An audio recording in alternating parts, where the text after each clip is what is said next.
So many, if not most of you, may have heard of the Old Man of the Mountain, and that is the state symbol of New Hampshire. And you see that symbol everywhere in the state, including on our license plates and our state highway signs, among many other things. And the Old Man of the Mountain was a large rock formation that hung from the cliffs of Cannon Mountain over in Franconia Notch, about 25 miles southwest of here. It could be seen from the valley below, and when viewed from a particular angle, it looked just like the profile of an old man's face. Now, the original Old Man is long gone now. It broke off and fell to the valley back in 2003. But we have our own Old Man of the Mountain here on the Cog, and it's coming right up, just to the right of the tracks, as you begin to see a rock object up there with a white background behind it. Like the original Old Man, it's also natural. Nobody sculpted the face. They found the rock nearby, they brought it to the tracks so you could see it, and here it is. If you look to the right of the tracks, you can see the forehead, nose, mouth, and square jaw, which makes him look a little like Jay Leno. Now, he was here a couple of years ago, rode the Cog, and got to see himself in the mountain. As we go by, you see it looks just like any other rock, so it's all the angle that you look at it from.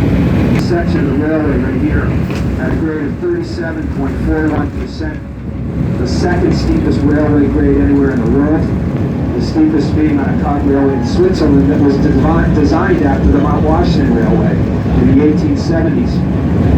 And to illustrate the steepness of the grade here, you can see how I'm standing. My feet are several feet inside the door and my head is outside the door. And so it looks like I'm leaning way far forward, but I'm not. I'm standing vertically. So it's the floor underneath me that's sloped and not my body.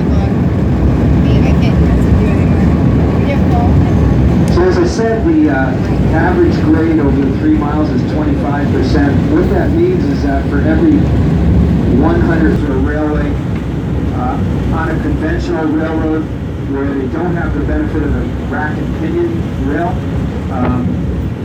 trains can't climb much more than a 6 or 7% grade, or the steel wheels will just slip on the rails.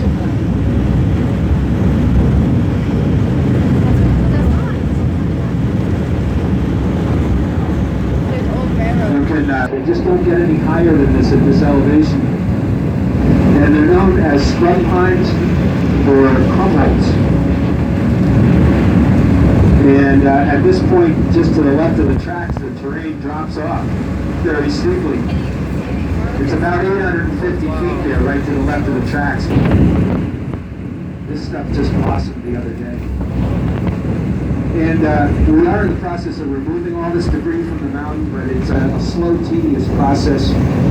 We can only do it one flat car at a time with a crane. And of course, we can only do it when the trains aren't running. So we've been doing it in the early morning hours before the trains start running. Now, if you look over to the left, you get a sense of what I was talking about, because it looks like the land ends, and it does. That's it. It just drops very steeply down, maybe 50% pitch down to the floor of the gulf. And you see, you might have noticed some of these little rock monuments about 5 feet high or so. Piles about run by the state of New Hampshire. You will find inside there restrooms, a cafeteria, and a gift shop. And also housed in that building is the Mount Washington Weather Observatory. When we get real close to the building, you'll probably be able to see through the fog a castle-like turret on one end of the building. That houses their instruments. And the observatory's been up here on the summit continuously, so you might have noticed the cairns there. And for those of you who are not familiar with the Appalachian Trail, that is a roughly way down south on top of Springer Mountain in the state of Georgia. And it goes all the way to the top of Mount Katahdin in northern Maine. Every year in the springtime, generally late March and through the month of April, thousands of people set out from Springer Mountain, hoping to thru-hike it all the way to Maine. But only a small fraction of them succeed in making it all the way. Those that do usually do it within about 4 to 6 months, and they're typically passing through here anywhere from mid-July through the month of August. So if you're up here at that time, you're likely to see a thru-hiker or two. They're pretty easy to pick out because typically they carry very large